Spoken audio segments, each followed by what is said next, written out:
Buongiorno, benvenuti al Focus TG. Siamo in diretta anche oggi in onda per informarvi di quello che sta succedendo in Veneto. Tante le notizie da tutta la regione. Abbiamo naturalmente la cronaca con le informazioni sulla tragedia avvenuta nel tardo pomeriggio di ieri, quasi nella serata di ieri,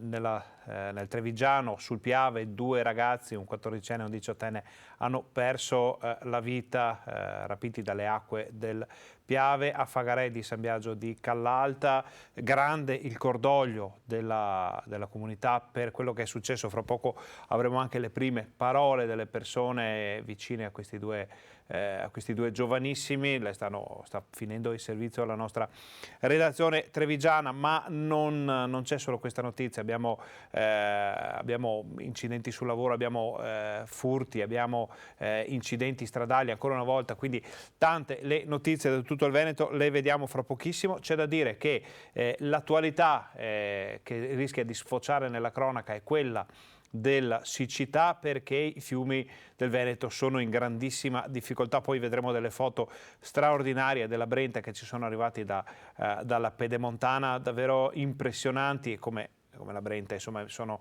messi molti altri corsi d'acqua di tutta la regione. Questo sta causando problemi per l'agricoltura, ma sappiamo anche problemi poi per quelle che sono le ricadute del caldo. Basta uscire di casa per rendersi conto di quello che sta accadendo.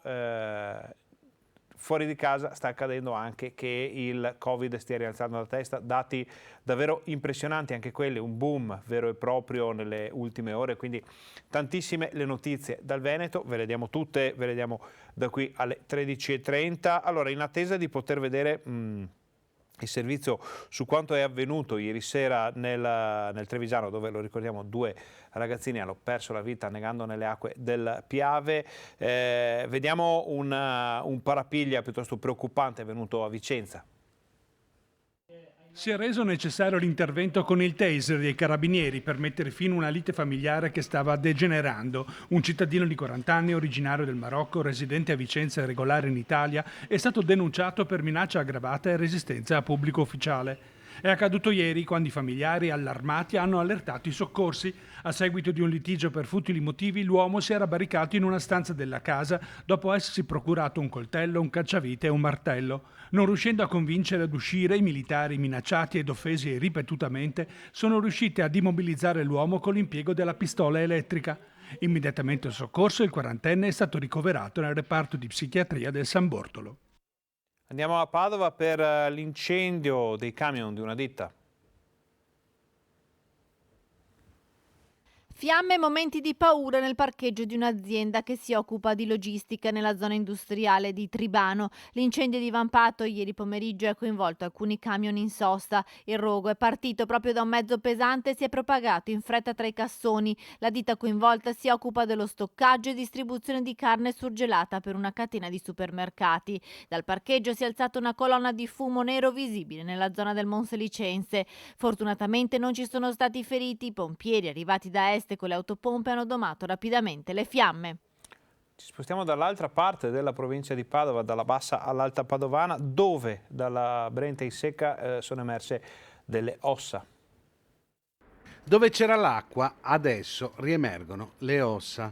La tristissima congiuntura climatica che porta in secca anche un fiume come il Brenta ha fatto emergere il ritrovamento di alcuni frammenti d'ossa sul Gretto all'altezza di Campo San Martino. Sul posto è arrivato per un sopralluogo il medico legale che non è stato in grado di dire subito se si trattasse di ossa umane o di ossa animali. Per saperlo occorrerà attendere l'esito delle analisi disposte sui resti. Come sempre saremo più precisi nel corso poi della nostra informazione di queste notizie che arrivano in via di definizione. Andiamo a Verona, nel veronese, perché c'è stato l'ennesimo, possiamo chiamarlo incidente sul lavoro. Un 26enne è morto dopo essere stato schiacciato dal trattore che stava manovrando mentre era al lavoro in un'azienda agricola, un agriturismo a Fumani, provincia di Verona, in località Lacà. Ancora da chiarire la causa dell'incidente, il risultato fatale al 26enne. La dinamica è infatti al vaglio dei carabinieri di Fumane e degli ispettori dello Spisal dell'ULS 9 Scaligera. Sul posto, oltre ai vigili del fuoco e ai militari dell'Arma, anche l'elicottero di Verona Emergenza.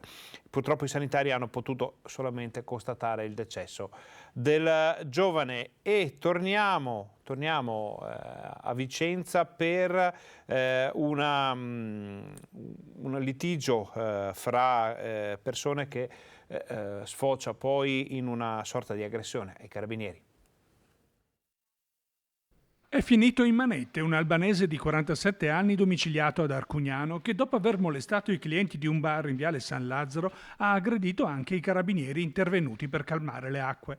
È accaduto durante il fine settimana scorso. Verso le 21 di sabato i titolari del locale avevano allertato i militari segnalando che un uomo stava disturbando gli avventori. Immediato l'arrivo di una pattuglia che ha rintracciato l'albanese chiedendogli di fornire i documenti. La reazione dell'uomo contro i militari è stata immediatamente violenta, minacciando e imprecando contro di loro. Nel tentativo di ammanettarlo, poi, uno dei carabinieri ha subito lesioni guaribili in 3 giorni. È scattato così l'arresto e l'accompagnamento presso la casa circondariale in attesa dell'udienza di convalida. E sempre nel Vicentino c'è il timore, paura per un'ondata di furti nella zona più alta della provincia. Scattano i controlli sul territorio. Continuano senza sosta i servizi volti alla prevenzione della piaga che da qualche mese affligge i territori di Valdagno, i furti in abitazione. La compagnia dei carabinieri ha implementato i controlli di vigilanza notturna nei comuni di Cornedo, Brogliano, Castelgomberto ormai da una settimana, visto il verificarsi di furti in abitazione e in esercizi commerciali, fenomeno che si è acuito negli ultimi mesi. I carabinieri della compagnia di Valdagno nel corso della settimana hanno potenziato i servizi di controllo notturno. È stato attuato un servizio coordinato che ha visto l'impiego di 12 militari nei comuni di Castelgomberto, Brogliano e Cornedo. Numerose sono state le segnalazioni da parte dei cittadini che hanno permesso agli equipaggi di meglio orientare le attività di vigilanza. In particolare è stato svolto un servizio coordinato che ha visto l'impiego di 6 pattuglie delle stazioni di Trissino, Montebello, Chiampo e della tenenza di Montecchio Maggiore, che dalla sera all'alba hanno ininterrottamente presidiato e vigilato le piazze e le zone di periferia dei comuni. Torniamo alla notizia con cui abbiamo aperto il nostro telegiornale, una tragedia ieri pomeriggio, ieri sera sul Piave. 2 giovanissimi sono morti annegati nelle acque del fiume a Fagarè di San Biagio di Callalta. Vediamo subito il servizio che ha preparato la nostra redazione.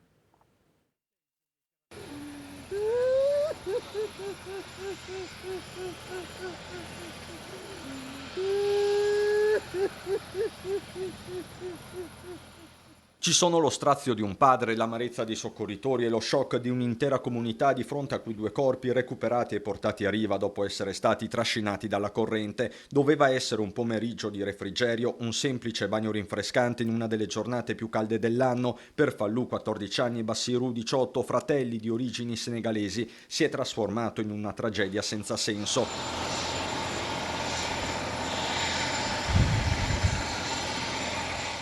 L'allarme scatta poco dopo le 6 di un pomeriggio torrido. A lanciarlo 3 ragazzi senegalesi. Aiuto, non vediamo più i nostri 2 amici, si sono tuffati nel Piave ma non sono più tornati su. La telefonata disperata agli operatori del SUEM 118, tra loro ci sono anche altri 2 fratelli dei giovani scomparsi. La mobilitazione generale sul greto del Piave a Fagarè della Battaglia, arrivano ambulanze, di soccorso, carabinieri, i vigili del fuoco sia a terra che con elicottero. Inizia una perlustrazione dall'alto a scandagliare le acque del fiume, gli uomini del nucleo sommozzatori. Ogni secondo è prezioso, ma il tempo passa inesorabile.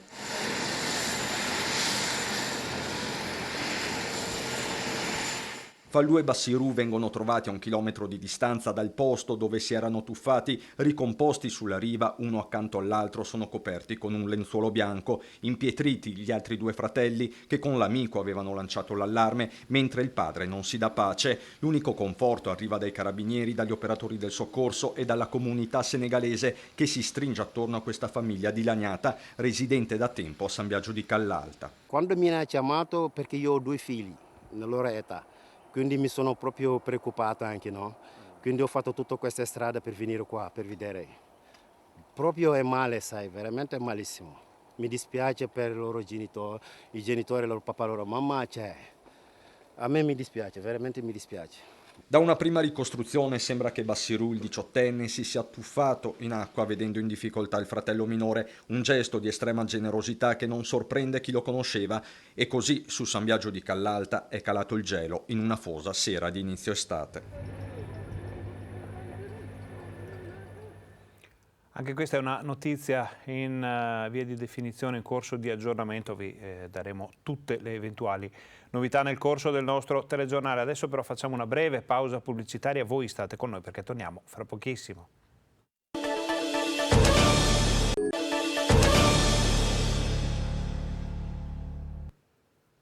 Buongiorno, bentornati al nostro Focus TG. Siamo in diretta anche oggi in onda per informarvi di quello che sta accadendo in Veneto. Siamo nella pagina della cronaca. Abbiamo appena visto lo strazio del padre dei due ragazzi morti nel Piave. Ovviamente, come dicevamo, se ci saranno altre novità su questa terribile vicenda ve le daremo in diretta qui al Focus TG. Adesso torniamo con la cronaca nel Vicentino, dove un evaso, dove una persona è evasa dei domiciliari togliendosi il braccialetto elettronico. Come è stata arrestata?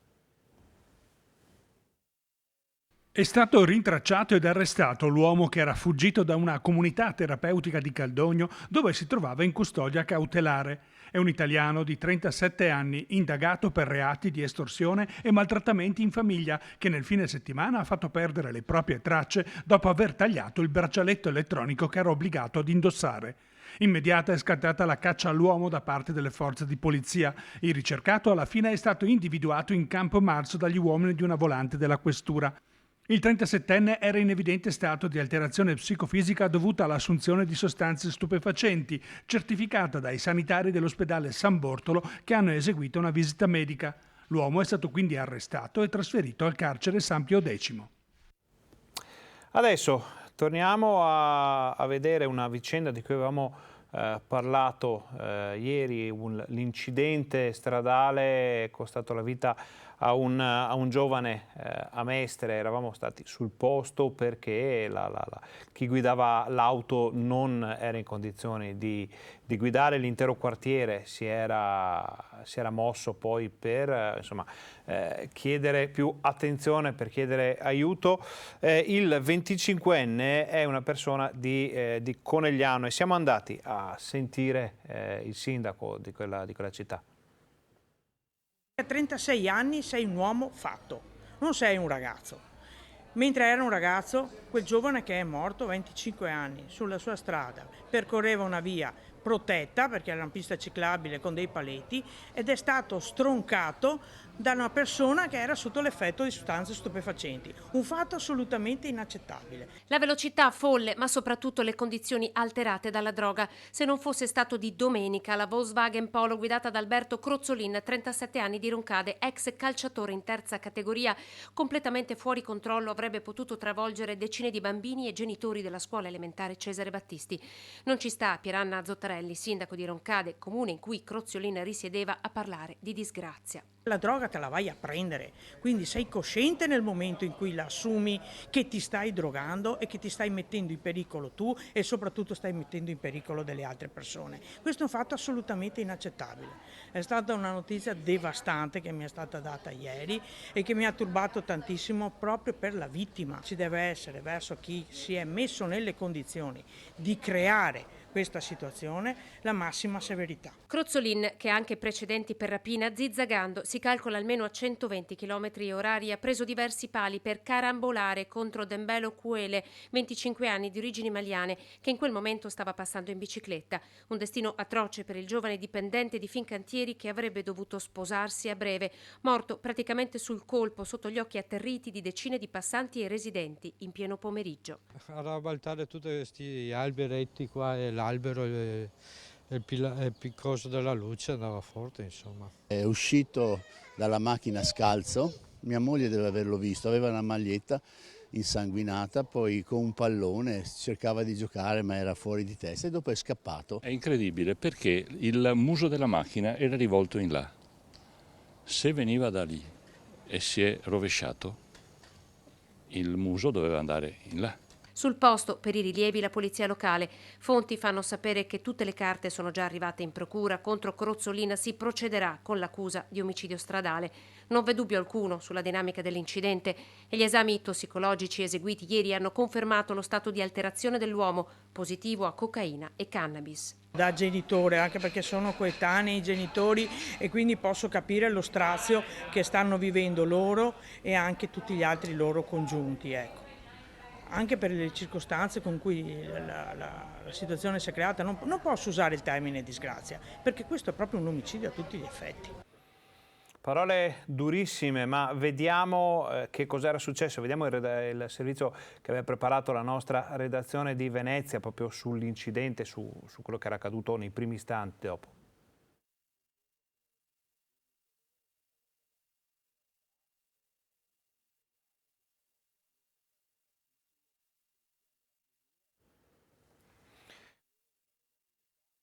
Sul sequestro da parte della Guardia di Finanza nel Trevigiano, 4 tonnellate di rifiuti speciali nell'azienda tessile. Gli uomini delle Fiamme Gialle della Tenenza di Castelfranco Veneto, insieme al personale dell'Ispettorato Territoriale del Lavoro di Treviso e dello Spisal dell'ASL 2, hanno sequestrato un'azienda tessile di Altivole gestita da un cittadino cinese. Grazie al controllo congiunto sono stati individuati 2 lavoratori che lavoravano in nero e sequestrato l'intero stabilimento di 400 metri quadrati, gestito in condizioni di assoluto degrado e con diversi fattori di pericolo per la salute e la sicurezza dei lavoratori. Ci si è subito resi conto di essere davanti a una situazione particolarmente grave per quanto riguarda sia il rispetto della normativa relativa alla gestione dei rifiuti derivanti dall'attività tessile e sia per quanto concerne la sicurezza sui luoghi di lavoro. Nel corso degli accertamenti le Fiamme Gialle hanno scoperto che all'interno del locale e nel piazzale antistante all'edificio erano stoccati ovunque pericolosi scarti della lavorazione tessile con apparecchiature elettriche ed elettroniche. Si parla di circa 4 tonnellate di rifiuti rinvenute in loco. Il titolare dell'impresa non era in possesso di alcuna documentazione che giustificasse effettivamente il trattamento corretto dei rifiuti secondo la normativa vigente prevista dal testo unico ambientale. I rifiuti speciali, lo impone la legge, devono essere trattati e smaltiti avvalendosi di imprese specializzate. L'ispezione ha inoltre fatto emergere gravi violazioni in materia di sicurezza sui luoghi di lavoro e della normativa antincendio. All'interno della ditta erano presenti numerosi cavi elettrici scoperti e anche sopra le postazioni dei lavoratori. Le uscite di emergenza invece erano sbarrate o ostruite da scarti di produzione con grave pericolo per l'incolumità dei dipendenti. Mancava ad esempio proprio la redazione del documento di valutazione dei rischi e anche per questi motivi quindi sono state successivamente elevate le previste sanzioni. Alla luce delle gravi violazioni riscontrate, i finanzieri hanno dunque sequestrato oltre al locale e i rifiuti anche i 19 macchinari industriali presenti, i capi semilavorati e i materiali vari per la lavorazione tessile, denunciando il titolare dell'azienda alla Procura della Repubblica di Treviso. Questa mattina si sono svolti a Polverara, in provincia di Padova, i funerali di Corrado Levorin. Ricorderete la vicenda, giovane pilota di elicotteri che ha perso la vita nello schianto del velivolo che pilotava per conto di un'azienda di Tiene che faceva servizio fra Lucca e la Pedemontana trevigiana per portare di un'importante manifestazione fieristica proprio in azienda per mostrare loro le eccellenze venete. L'elicottero era uscito dai radar, non c'erano state notizie di questo mezzo per giorni, poi alla fine è stato ritrovato schiantato sugli Appennini, tutti morti gli occupanti. Oggi l'ultimo saluto al pilota.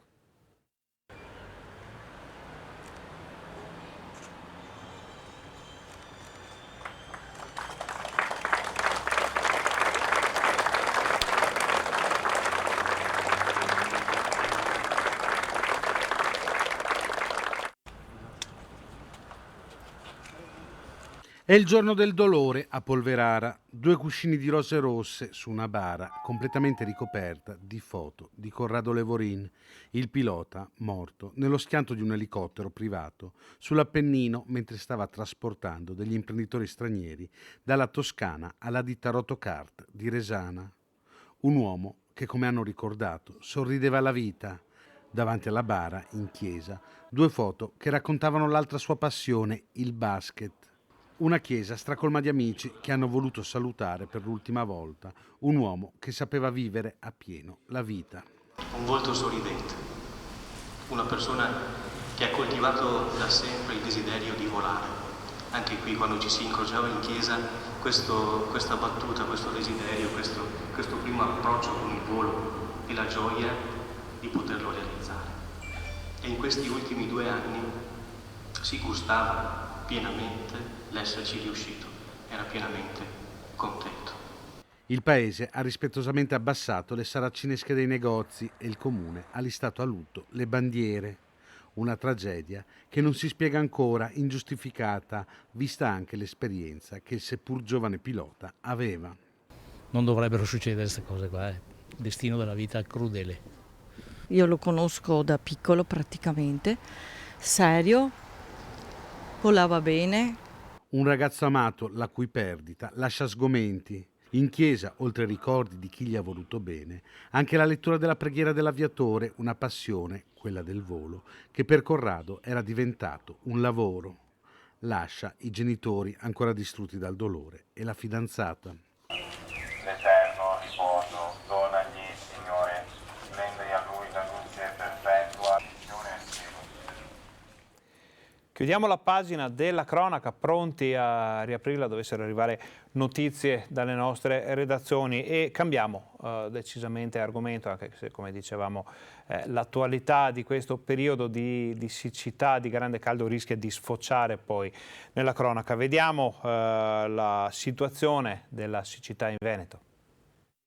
Non c'è acqua per tutti, anzi direi quasi per nessuno, perché in questi giorni parecchi fiumi sono veramente a secco.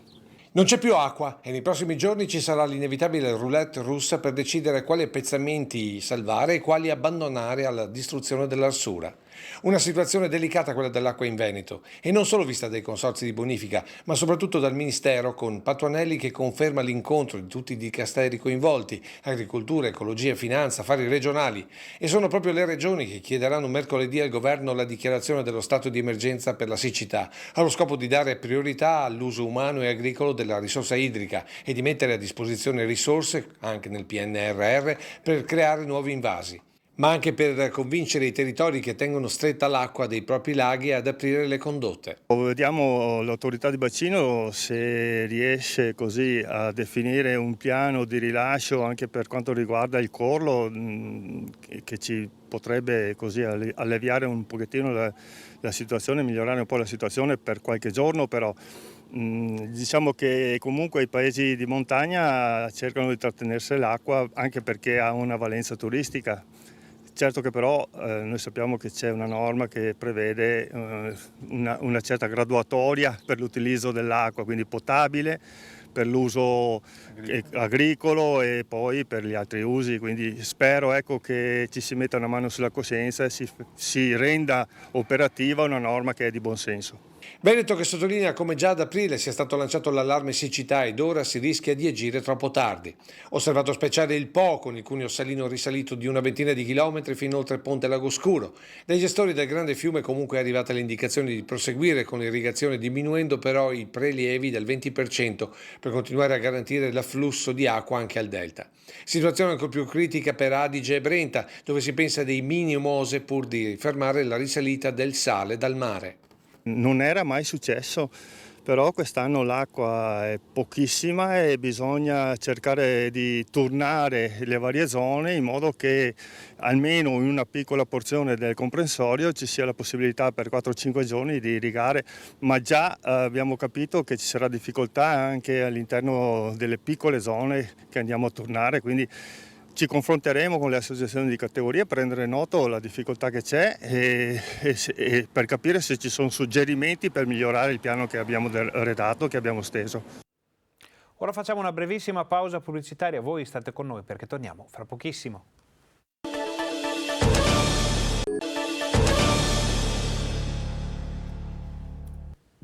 Buongiorno, bentornati al Focus TG, siamo in diretta anche oggi in onda per informarvi di quello che sta succedendo in Veneto. In Veneto c'è una situazione davvero drammatica per quanto riguarda la carenza d'acqua, la siccità che sta colpendo varie zone della regione, i fiumi sono allo stremo, ce lo conferma una fotografia che ci arriva da un nostro telespettatore Stefano Maruzzo che mostra il Brenta o la Brenta, chiamatelo come preferite, all'altezza di Tezze. Questo è quello che si vede, ovvero un'immensa distesa di sassi e ghiaia, non che a monte vada molto meglio, però insomma la situazione è davvero drammatica. Addirittura nei giorni scorsi ci hanno riferito gli addetti ai lavori che il cuneo salino, ovvero la risalita dell'acqua di mare sulla Brenta, è ormai di una quindicina di chilometri, quindi si va sempre più verso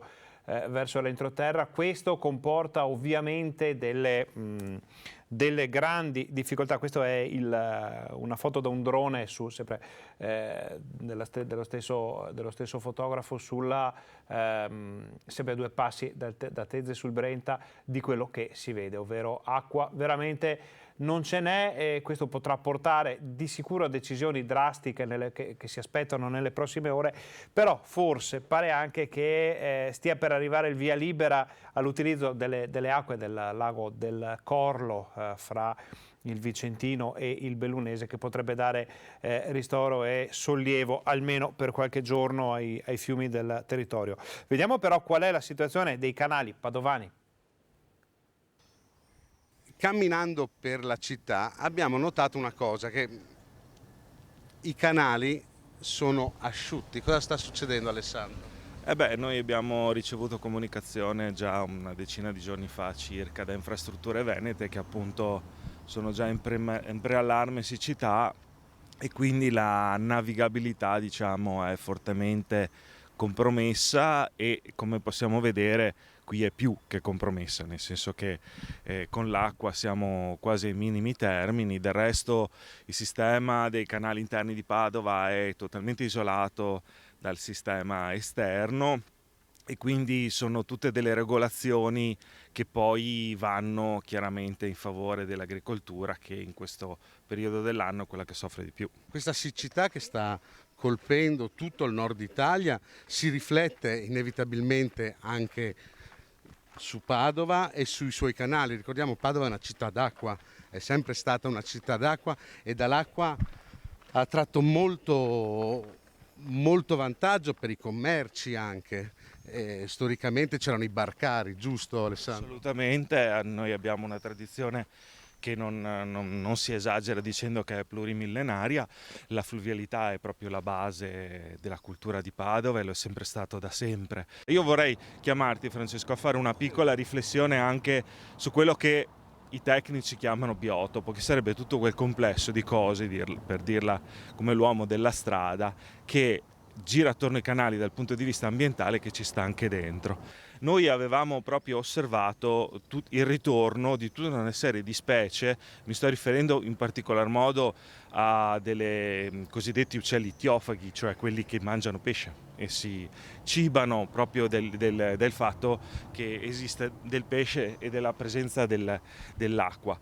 E siamo chiaramente preoccupati. Abbiamo visto, te lo porto a titolo di esempio, un paio di mesi fa arrivare tutta una serie di nuove coppie di martin pescatore, che per chi non conoscesse bene sono quei piccoli uccelli di un azzurro intensissimo che si possono vedere aguzzando l'occhio girando attorno ai canali di Padova, perché ormai hanno preso possesso di tutta l'area. Chiaramente adesso sicuramente queste specie sono in difficoltà, e infatti già da alcuni giorni abbiamo visto che o si sono spostate o comunque sono molto meno attive proprio per la mancanza d'acqua. Allora, vediamo se riusciamo a darvi un'idea di quelli che sono i dati delle ultime ore. Dovrebbero essere già arrivati sul sul portale dell'ARPAV, vediamo, perché di solito vediamo gli estremi meteo delle scorse ore. Allora, non sono ancora, sì, questi sono quelli di ieri, temperatura massima, eccoci qua. Allora, ieri 34-35 gradi quasi ovunque, addirittura vediamo una massima di 36,6 gradi nella zona dei Colli Euganei, sfioriamo i 37 gradi, quindi praticamente vediamo 36 gradi qui sotto. Un attimo vediamo se riusciamo a farvi vedere un po' più da vicino questi dati. Tutto il Rodigino, quindi il Basso Veneto ormai 36 gradi li raggiunge quotidianamente. La Pedemontana non se la cava poi meglio, si va dai 33 della zona che va verso il Bellunese, 30 a Bassano, vedete tutta quest'area, quindi vuol dire che ormai la situazione è molto grave, non ci sono prospettive di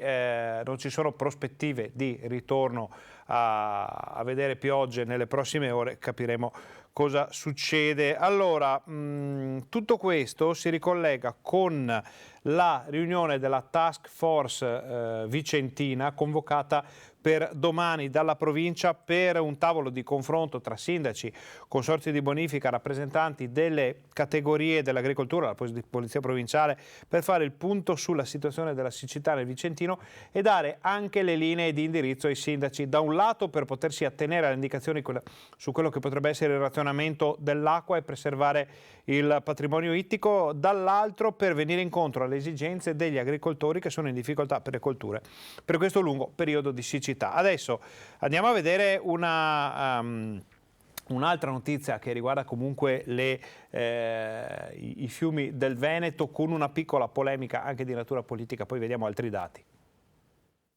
Qualcuno dimentica che stiamo lavorando per la sicurezza dei cittadini, fa speculazioni che non condivido molto, facendo dichiarazioni addirittura false e alimentando un clima, e lo dico senza paura di smentire, di odio, perché sono stato anche aggredito. Parole pesanti, quelle di oggi dell'assessore regionale sul caso Piave e bacino di laminazione sulle Grave di Ciano. L'occasione è stata l'inaugurazione di una serie di opere per la prevenzione degli allagamenti tra i comuni di Codogné e Sanfior. Una realizzazione seppur più piccola, ma molto simile a quella che è stata finanziata per il Piave. Nel piano di gestione rischio alluvioni è previsto che quell'opera vada fatta, è stato approvato dall'autorità di bacino recentemente e ci sono stati assegnati i fondi per la progettazione. È ovvio che noi dobbiamo assegnarla la progettazione, perché sennò sarebbe come il sindaco che riceve i soldi per sistemare la scuola dal punto di vista sismico, se non li spendesse e venisse un terremoto e poi morissero dei bambini, è chiaro che il sindaco sarebbe inadempiente. Ma qui siamo ben prima della progettazione, sottolinea l'assessore, continuando a contestare le convinzioni di alcuni sindaci a partire da Crocetta e dal sindaco Marianella Tormena. Quando si parla di vasche di laminazione, no? Qualcuno dipinge scenari apocalittici, muri di cemento armato, distruzione. È stato ricordato proprio nella parte finale anche, no? Spostiamo un po' d'acqua, rigagnolo abbiamo conservato gli alberi dove si poteva. Ecco, queste sono le vasche di laminazione. Lo dico per chi per speculazione di un certo tipo a volte fa delle dichiarazioni forse poco avvedute e, ripeto, non ricordando che stiamo parlando di sicurezza dei cittadini. Ecco, giusto per mostrarvi un po' qual è la situazione dei fiumi del Veneto, abbiamo questo grafico ufficiale dell'ARPAV che ci mostra il crollo del livello. Vedete, già nei giorni scorsi era abbastanza basso, poi da praticamente questa mattina c'è una diminuzione di almeno 12-13 centimetri. Possiamo immaginare cosa può voler dire un calo di questo livello in un fiume della portata, della larghezza della Brenta. Ora usciamo da questo grafico, ma solo per tempo di riaprirlo, di mostrarne un altro che è molto interessante e ci fa vedere i grafici, scusate, con una grafica, i massimi e i minimi della giornata di ieri, lunedì 20 giugno, confermato quello che vi avevamo detto dando un'occhiata alla mappa online dell'ARPAV, 36,6 gradi, quasi 37 gradi a Galzignano, la zona di Cademia che insomma, è conosciuta in tutto il Veneto per essere spesso portatrice di record di questo genere. Certo che 36 gradi e 6 al 21 giugno, primo giorno d'estate, insomma, si può fare meglio, ecco, questa è una considerazione. 14 gradi e 8 le minime a Colognola e Colli, vuol dire che, a parte la montagna che magari un po' può respirare, in tutto il resto del Veneto di notte non si fa in tempo a rilasciare il calore accumulato e a dare un po' il cambio, il giro, e questo lo stiamo vedendo tutti. Questo ci porta a parlare delle scelte delle famiglie e sui condizionatori, su quello che si può fare, ovvero apro il condizionatore, sto al caldo, pago la bolletta, chissà. Sentiamo cosa ne pensano i padovani. Sono giornate caldissime, adesso è mattina ma il termometro è ben oltre i 25 gradi. C'è però un'altra spada di Damocle sulla testa dei padovani, ovvero il caro bollette, il caro energia. Vogliamo chiedere a loro se utilizzano o meno il condizionatore. Il condizionatore lei lo usa? No, no. Non lo usa? No, non ce l'ho proprio. Non ce l'ha proprio. È una scelta? Non mi serve, non mi sembra indispensabile. Lei riesce a dormire bene? Perfettamente. Tu usi il condizionatore? Sì, lo usiamo, sì. Non hai paura della bolletta? Sì, abbastanza. E stanno aumentando tanto i costi? Sì, direi proprio di sì, dall'anno scorso proprio una differenza atroce. Però non si riesce a stare senza? Ah no, specialmente in questi giorni. Questo grande caldo, lei usa il condizionatore? No, non ancora. Perché? Perché non è ancora il caso, non è ancora il momento.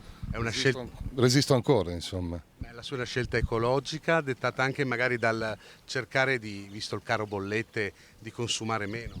È anche una scelta ecologica, però quando il caldo si farà sentire di più, se si farà sentire di più, beh, allora il condizionatore parte. Con questo caldo lei usa il condizionatore o no? No. Perché?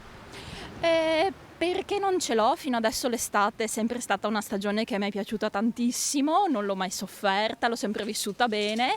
Effettivamente quest'anno sento la differenza, però tendo a vivere in maniera ecologica, anche perché ho la fortuna di vivere in una casa fresca con il giardino e quindi la prendiamo per quello che è. Quindi la sua è una scelta, diciamo, etico-ecologica di non avere il condizionatore? Pratica, etica, ecologica e anche di soluzioni diverse, nel senso che, ripeto, la fortuna di vivere nella casa dei nonni di una volta mi consente comunque di vivere comodamente. E ieri l'ho usato per la prima volta. Perché per la prima volta? Perché abito a piano terra, quindi di solito è abbastanza fresco e quindi evitiamo di utilizzarlo. Beh, perché evitate di utilizzare una scelta ecologica, una scelta per risparmiare un po', visto il caro bollette? E entrambe le cose, anche perché essendo appunto il piano terra, non essendo indispensabile, cerchiamo di evitare. Ieri sera era particolarmente caldo, quindi l'abbiamo acceso per circa un'oretta e mezza. Lei usa il condizionatore? No, non ce l'ho. Perché? Perché la mia casa non è provvista e quindi ho un ventilatore e basta. Ma è anche una scelta ecologica, perché il condizionatore è molto energivoro e in un momento in cui c'è un caro bollette molto marcato si fa sentire. Sì, però se avessi una casa con a disposizione penso che qualche botta di fresco la prenderei lo stesso. Lei usa il condizionatore? Sì, non sempre, ma ogni tanto sì. Con questo gran caldo lo sta usando? A volte, dopo dipende, insomma. Da cosa dipende? C'è anche una scelta ecologica, una scelta di risparmio? Dal caldo. Sì. Sta diventando insopportabile però in questi giorni. No. No, per lei No, prego. Lei riesce a resistere ancora? Sì, dai, facciamo uno sforzo. Tu usi il condizionatore? Sì, poco. Perché poco? Perché ho una casa vecchia che è bella fresca. Molti ci dicono è una scelta sia ecologica che anche di risparmio, perché visto il caro bollette il condizionatore è molto energivoro. Sì, le bollette sono troppo alte, però quando c'è tanto caldo, io ho dei cani e un bambino, bisogna anche sopravvivere. Sì, adopero il condizionatore anche in ufficio. Non la spaventa il caro bollette unito al condizionatore? Sì, senz'altro, si spaventa, però è inevitabile col calore che c'è adesso, purtroppo è così, bisogna usarlo. Tu usi il condizionatore? Sì. Non hai paura del caro bollette? No. No. Cioè, no, non relativamente. Piuttosto che morire di caldo.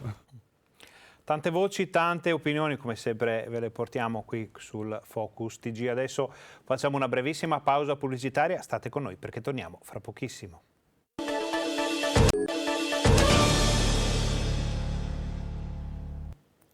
Buongiorno, bentornati al Focus TG, siamo in diretta anche oggi in onda per informarvi di quello che sta succedendo in Veneto. Abbiamo parlato di cronaca, abbiamo visto la situazione drammatica della siccità.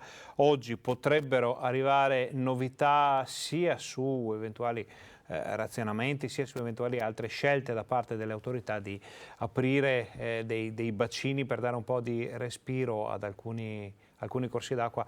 È ovvio che l'agricoltura ne sta soffrendo in modo indicibile. Da giorni le associazioni di categoria ci mandano report molto gravi sulle ricadute pesantissime per le colture in difficoltà. In alcune zone non si può nemmeno irrigare, quindi potete immaginare qual è la situazione. Adesso ritorniamo nella pagina della cronaca per qualche istante. Vediamo la situazione, come evolve una situazione che stiamo seguendo a distanza. Due veneti, un veneto scusate, e una veneta e il compagno, il marito inglese in carcere a Zanzibar. Abbiamo già parlato con il loro avvocato, dice che sono allo stremo. Ci sono forse delle novità? Doveva svolgersi questa mattina in tribunale a Zanzibar l'udienza per stabilire se Francesca Scalfari e il marito Simon Woods dovranno rimanere in carcere o potranno affrontare il processo dagli arresti domiciliari, ma il giudice, a causa di un lutto familiare, ha rinviato la seduta a domani. Sono ore di attesa per la coppia, lei padovana e lui inglese, arrestata lo scorso 7 giugno dopo essere stata convocata in tribunale per una vicenda giudiziaria relativa alla realizzazione del resort di loro proprietà. 13 capi di imputazione, tra questi anche riciclaggio di denaro che non prevede neppure il rilascio su cauzione, accuse infondate, spiega la loro legale Manuela Castegnaro. I fatti risalgono al 2017-2019. I coniugi, per realizzare il resort su una terra di proprietà di Simon Wood, avevano trovato dei finanziatori, una coppia di bassanesi, Giovanni Viale e Liliana Isabella Ferro. I dissapori tra i 4 soci però portano ad un processo in sede civile che finisce con una sentenza in favore di Francesca e Simon. Nel 2019, racconta l'avvocato Castegnaro, anche l'azione penale avviata viene archiviata.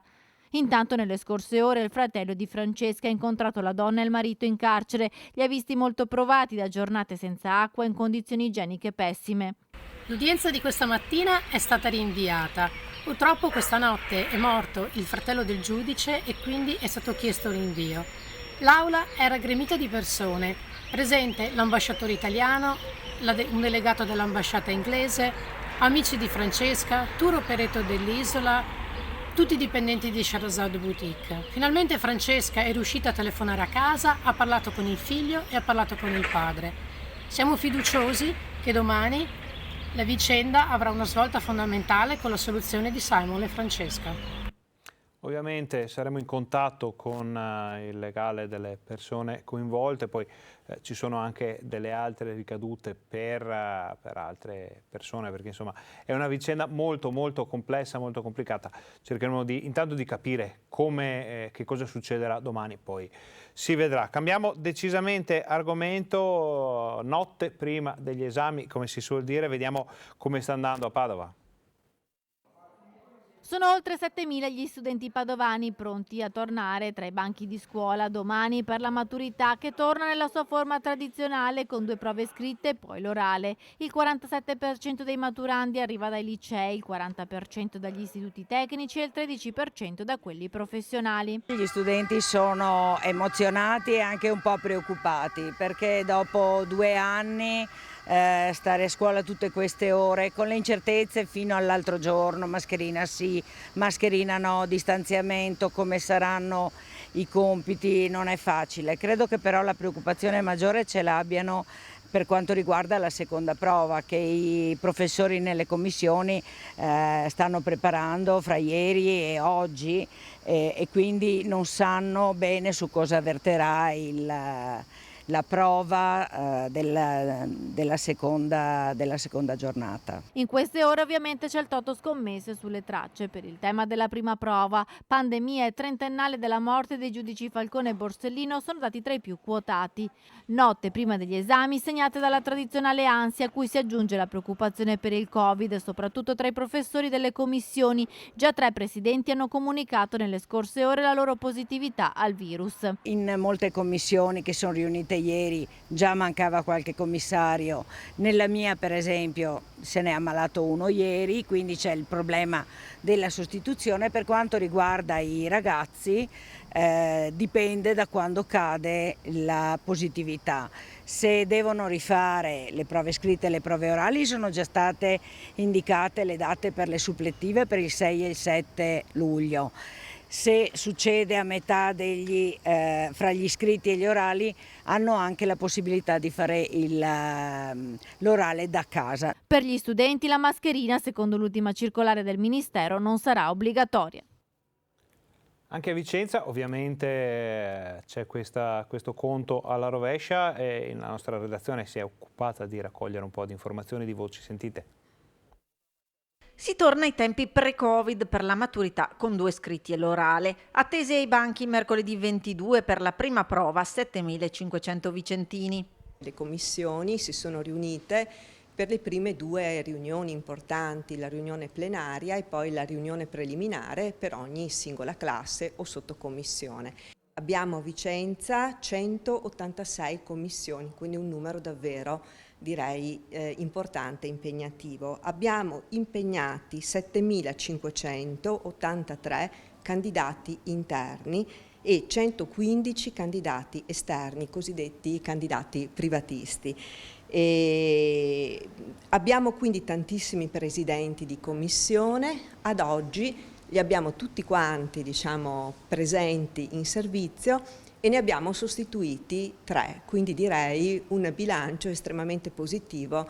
La campanella suonerà alle 8.30 con la prova di italiano predisposta su scala nazionale. Si torna alla prova scritta, non siamo in questo caso in regime cosiddetto derogatorio, quindi torna finalmente la prova scritta di italiano, è una prova nazionale che arriva con il plico telematico. Le novità di quest'anno riguarderanno la seconda prova che terrà conto di quanto effettivamente svolto in tempi di DAD ed emergenza sanitaria. Quest'anno direi che la vera novità è la seconda prova scritta, perché non sarà una prova nazionale, ma sarà una prova che viene definita all'interno di ciascun istituto, o meglio, all'interno di ciascun istituto il testo della seconda prova viene definito dai docenti della materia di indirizzo presenti in quell'istituto. Cade l'obbligo di mascherina, solo consigliata, ma resta il distanziamento tra i banchi di almeno 1 metro. Torniamo per un attimo a parlare di acqua perché iniziano ad arrivare gli appelli dei gestori, ma non solo, a non sprecare questa importante risorsa. Vediamo. La siccità e l'assenza di precipitazioni destano preoccupazione. Per questo Veritas lancia un appello alla cittadinanza invitando a utilizzare l'acqua in maniera consapevole per non sprecarla, preservando, scrivono, una delle più importanti risorse naturali purtroppo esauribile. Controllare ed eventualmente riparare la presenza di eventuali perdite dai rubinetti e scarichi del VC. Una goccia al secondo può far sprecare circa 17 litri d'acqua al giorno. Utilizzare sciacquoni per i WC a scarico differenziato, installare sui rubinetti i riduttori di flusso, prediligere la doccia al bagno. Per 1 minuto di doccia occorrono 15 litri d'acqua, per riempire una vasca ne servono circa 150. Non lasciare scorrere inutilmente l'acqua, ma aprire i rubinetti solo quando serve. Raccogliere in una bacinella l'acqua di lavaggio di frutta e verdure e riutilizzarla per le piante. Dare da bere di sera o di notte alle piante e ai giardini. L'evaporazione sarà minore, quindi servirà meno acqua. Se possibile, raccogliere l'acqua piovana e usarla per quest'operazione. Infine, utilizzare lavastoviglie e lavatrici solo a pieno carico. Con un lavaggio settimanale in meno sarà possibile risparmiare in un anno 5.000 litri di acqua e centinaia di euro di energia elettrica. Una segnalazione di disorganizzazione all'interno dell'ULSS 7 Pedemontana che ci arriva dal Bassanese, sentite. Rimanere un anno con il catetere in attesa di un intervento alla prostata. Questa la trama di un ennesimo incubo.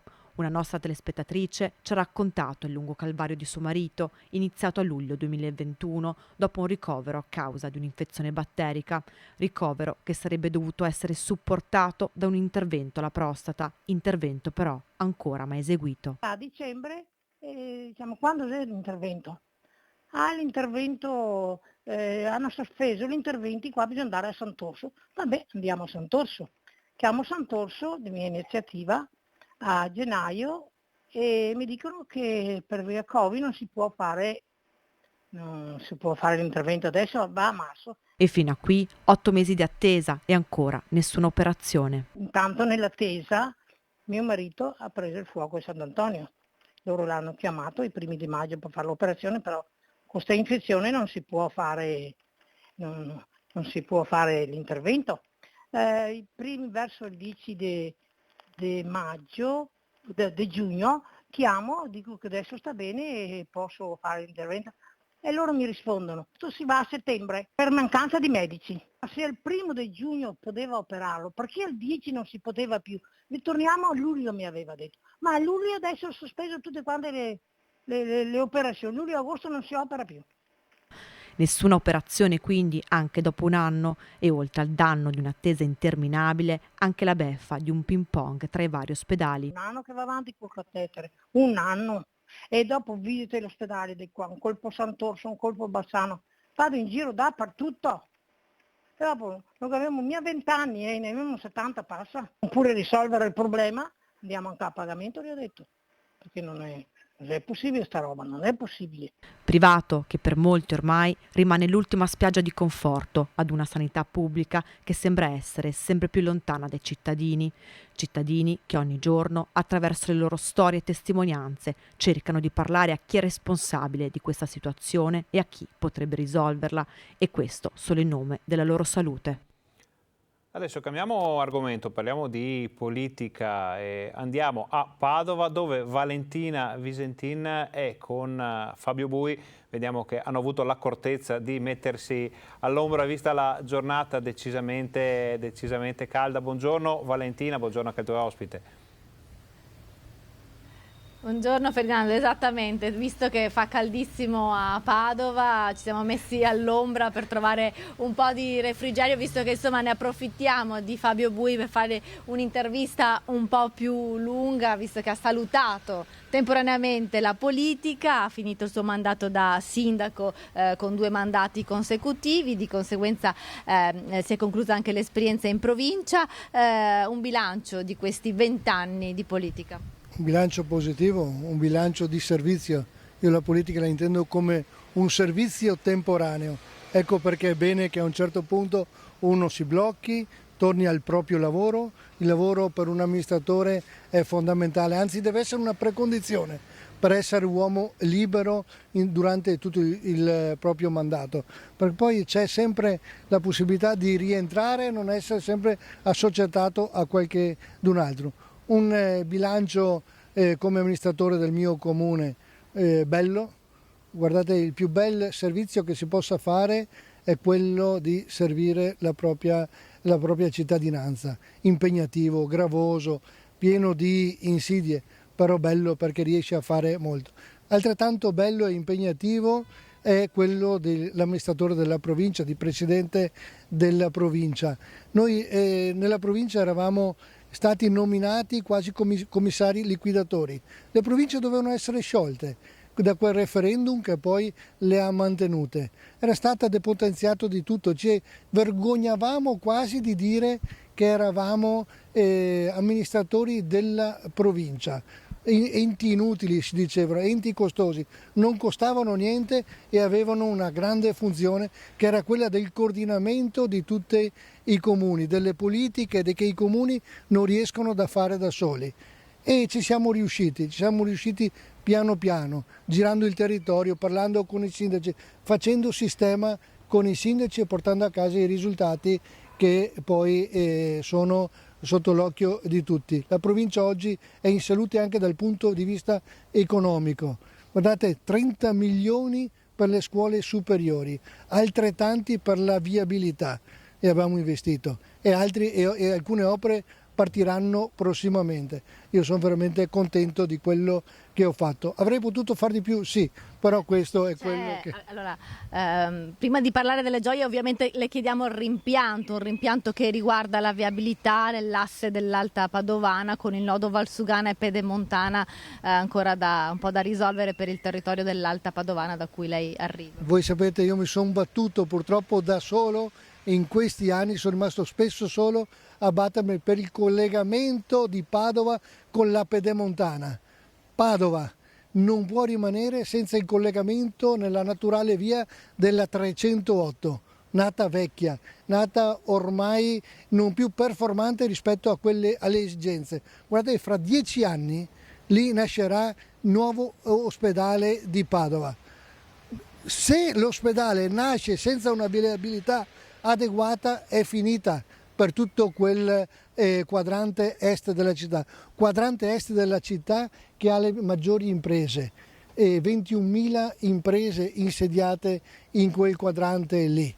E dall'Interporto al MAP che hanno bisogno di collegamenti con l'Europa per essere competitive. E poi la Valsugana che impropriamente oggi è ancora considerata una strada provinciale. Sbagliatissimo quell'operazione che è stata fatta e che oggi ha altrettanta necessità perché ce lo chiedono le imprese per rimanere collegate alla competitività europea. Ce lo chiedono e quindi si faccia qualcosa, non si parli solo. Io ho avuto tanta adesione di facciata, poca adesione negli atti amministrativi e gli amministratori parlano per atti e non per pacche sulle spalle.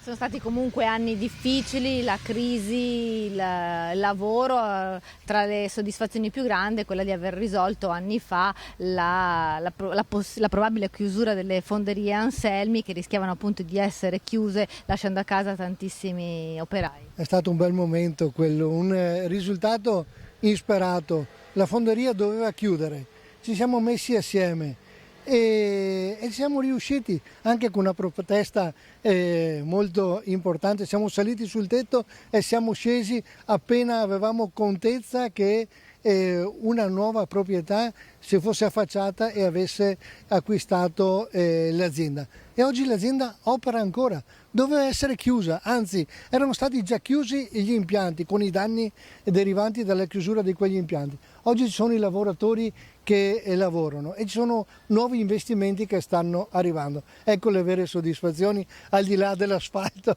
e delle opere pubbliche. Gli ultimi 3 anni segnati dalla pandemia e insomma Padova viene ricordata a volte per quei banchi, i famosi banchi a rotelle che sono stati stipati in provincia ma che insomma poi alla fine avete cercato di riutilizzare, non abbandonare. I banchi non sono banchi acquistati dalla provincia ma sono i banchi che ci dava il Ministero. Guardate che il primo periodo della pandemia si navigava a vista, non si sapeva nemmeno cosa fare il giorno dopo, non si sapeva nemmeno le mascherine, non avevamo nemmeno le mascherine, non avevamo niente.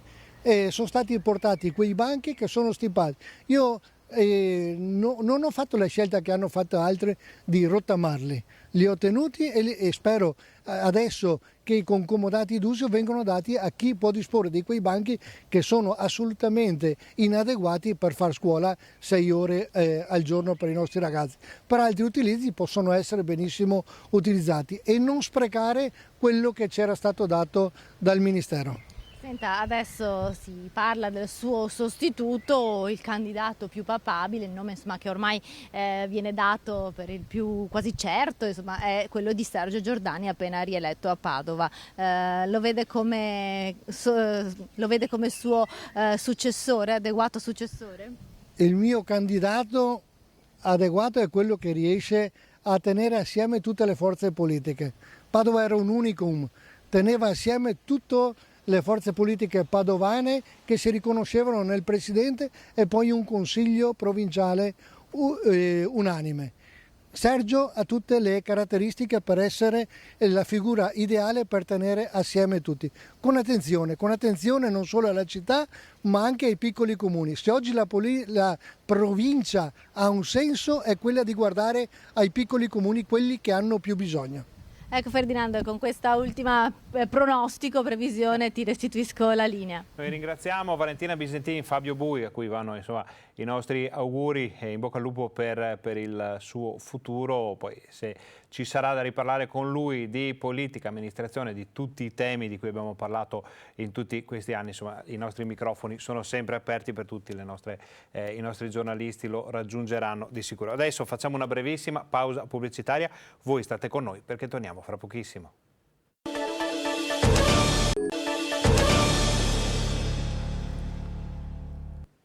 Buongiorno, bentornati al Focus TG, siamo in diretta anche oggi in onda per informarvi di quello che sta succedendo in Veneto. Siamo nella pagina sanitaria per così dire, il Covid, anche se le autorità hanno avvertito, attenzione, non bisogna allarmarsi, è giusto sempre la giusta preoccupazione, ma non bisogna allarmarsi per quello che sta succedendo, sono da tenere d'occhio più i sintomatici che i numeri puri che fra poco andremo a vedere, però insomma c'è una recrudescenza del Covid nella nostra regione, sentiamo. Dato quello che è successo in Portogallo, che è stata un'ottima spia del futuro, e dato il fatto che si sono allentate totalmente le misure di contenimento, questo è quanto uno si aspetta, né più né meno. Togliere le mascherine durante una pandemia, perché non è ancora finita la pandemia, non può portare ad altro. Per favore che non salti fuori che abbiamo allentato le mascherine perché il virus è più buono e cose di questo genere. Cioè abbiamo allentato le mascherine per motivi tutt'altro che medici, perché comunque il virus c'è ancora e le misure di sicurezza che tenevamo nel passato oggi non ci sono più. Questo è quanto succede. Ricordiamoci che comunque il virus è un po' più bravo di quanto lo fosse poco tempo fa e di conseguenza avere l'infezione, non la malattia, parlo dell'infezione, non è una cosa assolutamente inattesa. In questo momento negli ospedali, nelle terapie intensive, si vedono come ricoverati soltanto le persone che non si sono vaccinate. Quindi i famosi Novax, di cui abbiamo tanto parlato, sono quelli che oggi frequentano gli ospedali, le malattie infettive, la pneumologia, la terapia intensiva. Per cui l'invito a vaccinarsi rimane sempre più forte. Sulla quarta dose le persone che hanno dei problemi di, delle comorbosità o altro ancora, o sono molto anziani, secondo me dovrebbero farla. Allora, ecco i dati di cui vi avevamo parlato, sono arrivati questa mattina dall'azienda Zero della Regione del Veneto e mostrano 6.452 nuove positività per quanto riguarda il Covid, che portano il numero delle persone attualmente positive in Veneto a 42.948. È un dato effettivamente in netta crescita. Vediamo però come sta reagendo la sanità del Veneto a questa spallata estiva, chiamiamola così, del Covid. Allora, negli ospedali del Veneto ci sono 512 persone ricoverate in area non critica, di cui 282 ancora positive al Covid, 230 che si sono negativizzate. Di solito quando questo numero è maggiore vuol dire che la situazione non è ancora in calo, passateci il termine. Poi 24 persone ricoverati in terapia intensiva, di cui 12 positive, 12 che si sono negativizzate. Vediamo la differenza rispetto a ieri, sono 39 ricoveri in più, ovviamente un bilancio positivo di 39 unità per quanto riguarda i ricoveri in area non critica e un bilancio negativo di 3 unità per quanto riguarda la terapia intensiva. Tornano a crescere i decessi, avevamo dato per qualche giorno 1-0 in questa drammatica casella, non sono numeri, sono persone ovviamente, adesso siamo tornati a 8. Che cosa sta succedendo? Non possiamo dirlo con certezza, lo sapremo nei prossimi giorni. Ribadiamo però che le autorità, il Ministero ha fatto sapere stamattina, il Ministero della Salute, che comunque si va per attenzione verso i casi sintomatici piuttosto che verso i dati, come dicevamo, questa crescita. Ovvio, la situazione non è da prendere sotto gamba, ma la preoccupazione, ecco, non c'è da allarmarsi, questo è importante. Andiamo avanti con il nostro telegiornale, passiamo alla pagina politica, si va verso la nuova giunta, la giunta del Giordani bis a Padova, vediamo quali sono le scelte. Sono giorni decisivi per la formazione della nuova giunta di Sergio Giordani. Il sindaco deve tener conto delle preferenze ottenute dalle liste che lo hanno sostenuto e il nodo che deve risolvere in questi giorni riguarda proprio il numero di assessori da dividere tra la lista civica a suo nome e quella di coalizione civica. Se sembra confermati 4 assessori al PD e 1 per Francesca Benciolini, si discute se dare o meno 2 assessorati a coalizione che non ha raggiunto il 6%. Una scelta che il candidato consigliere Luigi Tarzia, primo tra i non eletti della lista Giordani, sembra non gradire, ma a riportare la situazione sui binari del dialogo e del confronto arriva Pasqualetto, consigliere eletto sempre con la lista Giordani. Io sul numero di assessorati, una lista o l'altra, non voglio entrare nel merito. Io credo che il sindaco Sergio Giordani debba fare le scelte più utili alla città e lui solamente sa come gestire la sua squadra. È evidente che su una cosa non possiamo distogliere lo sguardo. La città ha detto in maniera forte che la squadra tutta di Sergio Giordani è una squadra positiva, ma nei pesi, nelle varie liste, non si può non notare che la lista Sergio Giordani, di cui ho fatto parte insieme ai miei colleghi Pillitteri e Tarzia, ha avuto un peso di quasi il 18%. Quindi penso che la città dica più Sergio Giordani, ma anche più centro. Insieme a Bruno Cacciavillani, Margherita Cera, Pasqualetto i 3 giovani più votati della lista Giordani, che è arrivata seconda subito dopo il PD, e spiega che il punto di forza che ha portato alla rielezione al primo turno del sindaco uscente è proprio l'unità della squadra. Quello che voglio sottolineare è che Margherita, come me e come tutti gli altri amici, sono parte di una squadra, quindi a noi i personalismi non piacciono, quello che riteniamo importante è sempre la squadra con a guida Sergio Giordani. Anche a Belluno si va verso il primo consiglio comunale e si lavora alla nuova giunta. A una settimana dalla conclusione della partita elettorale che ha visto trionfare al primo turno il candidato della coalizione di centrodestra Oscar De Pellegrin, il sindaco neoeletto nel capoluogo è al lavoro per predisporre l'ordine del giorno del primo consiglio comunale che si terrà all'inizio di luglio e che, secondo quanto riportato da De Pellegrin, avrà come oggetto l'adempimento delle formalità istituzionali e la presentazione della nuova giunta comunale. Il consiglio comunale lo stiamo predisponendo con il segretario e sarà i primi giorni di luglio, quindi stiamo ancora predisponendo l'ordine del giorno, ma sarà in assoluto per adempiere a tutte quelle che sono le formalità di istituzione del sindaco e della giunta. Giunta la cui composizione rimane tuttora sconosciuta, nonostante De Pellegrin abbia più volte ribadito di avere ben chiari i nomi di coloro che lo supporteranno nell'amministrazione a Palazzo Rosso. Quello che finora è certo è che gli assessori saranno 9, in continuità con i numeri dell'amministrazione precedente, di cui 4 donne. Nomi che assicureranno, dice De Pellegrin, una continuità di esperienza grazie alle nomine di alcuni volti noti della politica bellunese, affiancati all'ingresso di alcune figure più giovani, preparati e motivati a spendersi in favore della città. Che sarà una giunta che continuerà a 9 come l'attuale, l'uscente, e avrà sicuramente 4 donne. Per De Pellegrin si è inoltre appena concluso il primo grosso evento pubblico che l'ha visto indossare la fascia istituzionale, il raduno degli alpini della Brigata Cadore, che ha portato nel capoluogo 5.000 persone.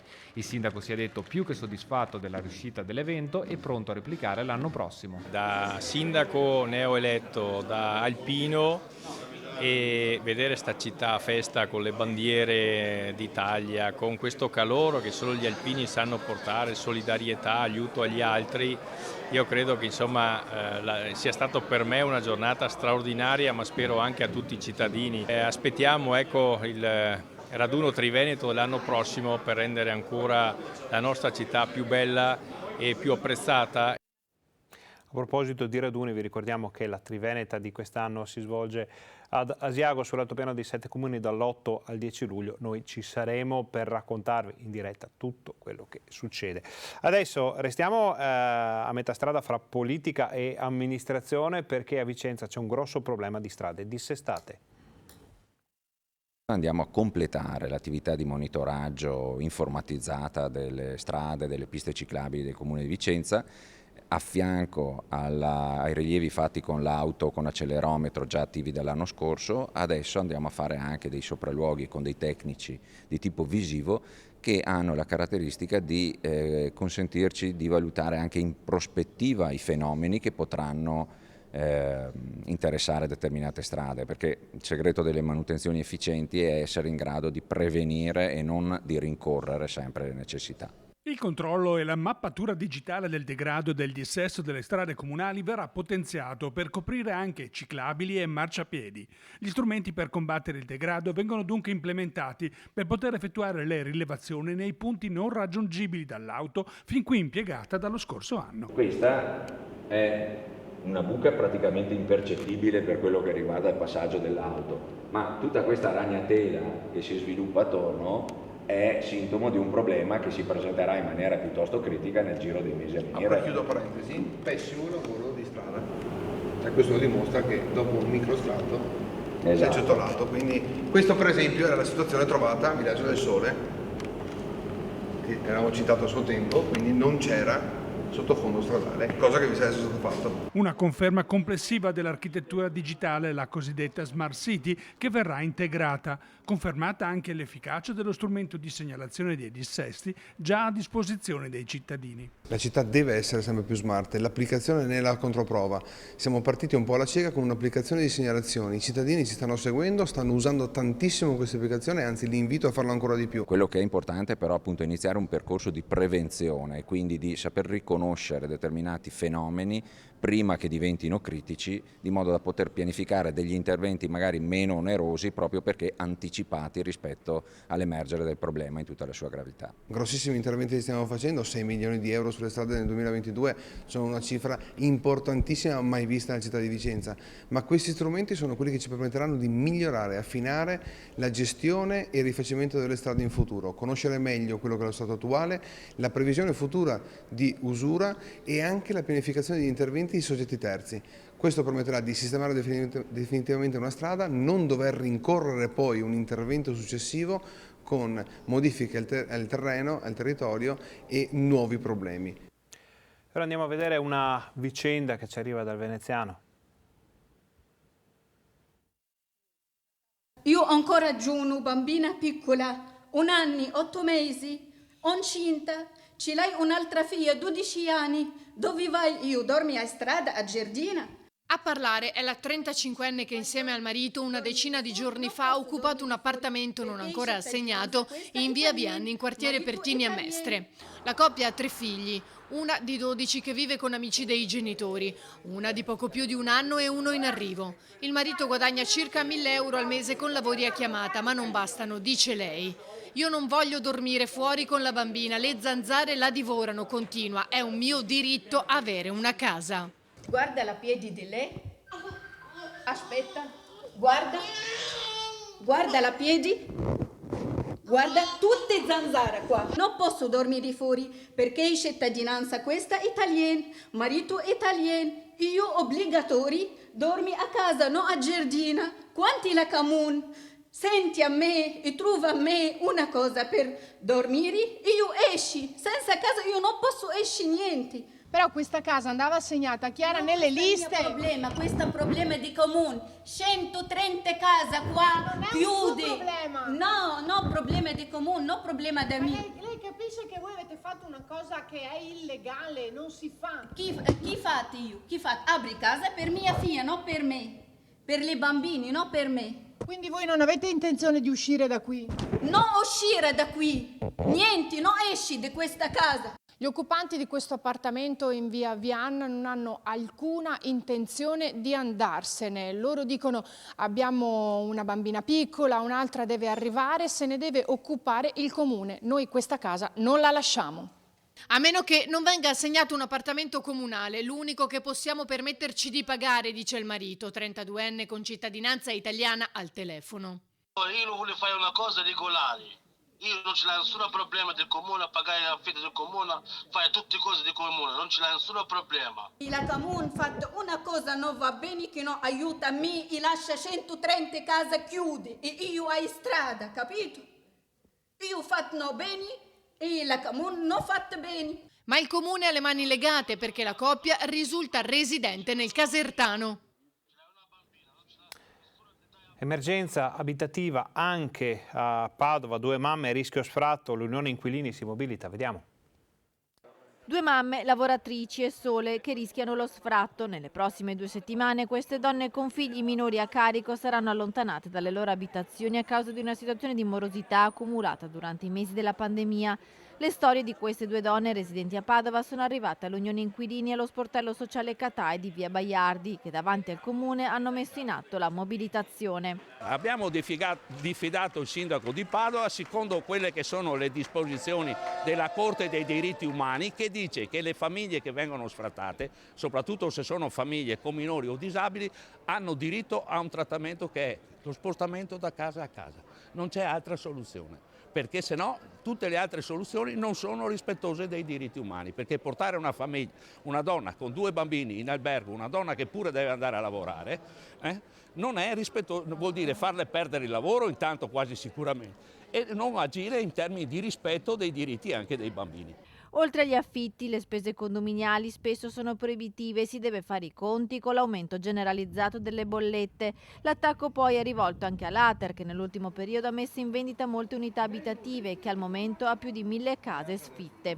Che vengano fatte delle politiche attive nel recupero degli alloggi pubblici che sono disponibili, e sono tanti, che si smetta con la politica di vendita che fa l'Ater e che si investa molto di più di quello che si sta facendo adesso nel recupero e nella costruzione di alloggi popolari, perché questa è a prezzi che siano assolutamente accessibili, perché se siamo in un paese di salari di fame, siamo anche in un paese di affitti alle stelle, cioè le due cose non stanno insieme, è chiaro? Queste 2 mamme in difficoltà economica con stipendi minimi e figli a carico sono rappresentative di una situazione diffusa di disagio abitativo in città. A Padova, secondo i dati dell'Unione Inquilini, sono più di 1300 le famiglie in lista d'attesa per una casa popolare, 5600 gli alloggi in ristrutturazione.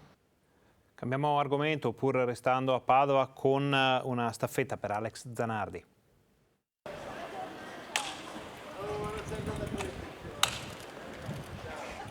È partita dall'Iston sotto gli occhi del comune e dell'università, una tappa della staffetta Obiettivo 3, il progetto che è stato fondato dal campione paralimpico Alex Zanardi.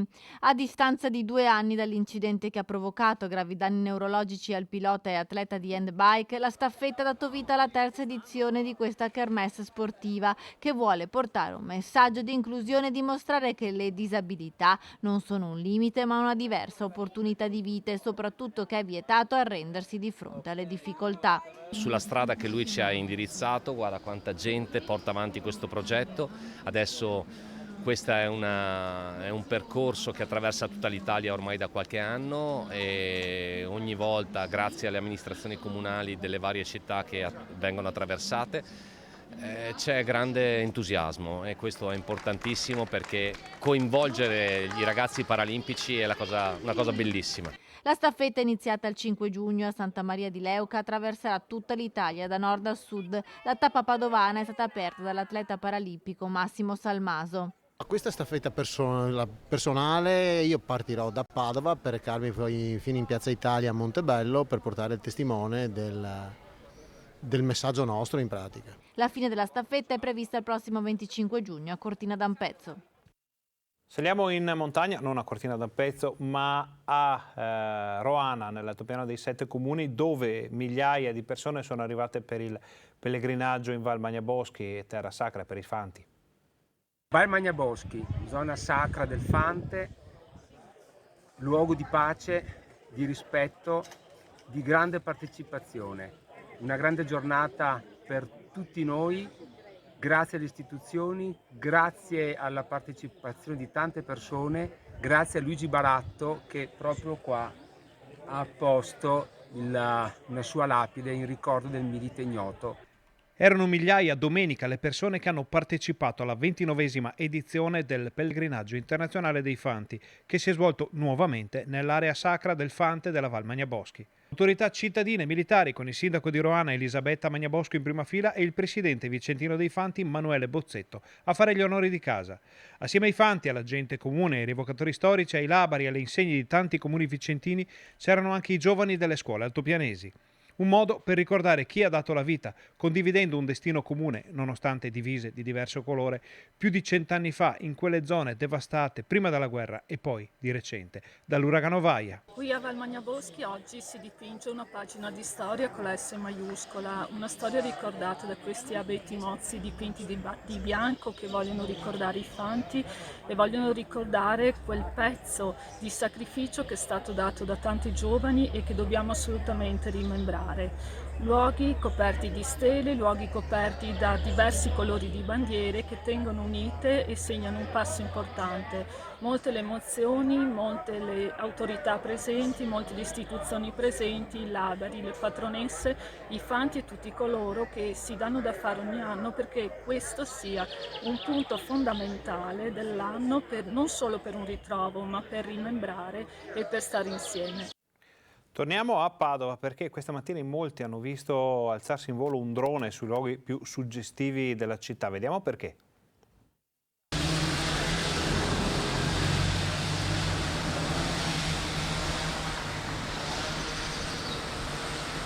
Siamo con il produttore del film Diego Loreggian, è un film sull'Urbs Picta, un film che racconta Padova. Sì, è un documentario, Urbs Picta, Giotto, il sogno del Rinascimento. Con queste riprese abbiamo concluso, diciamo così, le riprese in esterno di questo documentario di cui abbiamo iniziato ormai un anno fa a girare. Un film che vuole appunto raccontare Padova con una sceneggiatura d'eccezione perché Certo. c'è Matteo Strucul e Silvia Gorgi, la sua compagna. Assolutamente sì, e c'è poi insomma questa costruzione anche l'assessore Andrea Colasio che in qualche modo ha contribuito anche con la sua presenza all'interno del documentario ed altre esperte diciamo che hanno analizzato tutto il ciclo di affreschi dell'Urbs Picta. Chiudiamo con una bella notizia, si parla del patrimonio culturale dell'umanità per il Merletto di Burano. Il Merletto di Burano, patrimonio culturale e immateriale dell'umanità, è al via lavorata per chiedere all'UNESCO che questa antica tradizione arte veneziana, conosciuta e amata e rinomata in tutto il mondo, ottenga l'iscrizione nella prestigiosa lista. È questo l'obiettivo della terza Biennale del Merletto, che fino al 2 ottobre prossimo porterà a Burano, isola e patria del Merletto, tanti appuntamenti anche in centro storico. Ad illustrare il programma è stata la responsabile del Museo del Merletto, Chiara Squarcina, alla presenza della Presidente del Consiglio Comunale di Venezia, Ermelinda Damiano, che spiega.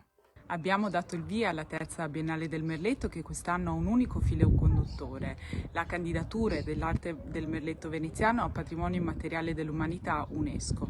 Ci saranno diverse iniziative fino al 2 ottobre in tutto il territorio, dal Museo del Merletto di Burano fino al Centro Storico di Venezia. L'intervento poi di Maria Cristina Ribaudi, Presidente della Fondazione Musei Civici di Venezia, ha annunciato il primo convegno nazionale alla presenza proprio dell'UNESCO, lunedì 20 giugno a Palazzo Mocenigo. Continua in città quell'opera di tutela, valorizzazione e promozione dell'arte del Merletto veneziano, un'arte antichissima e preziosa che è simbolo dell'identità e della cultura del nostro territorio.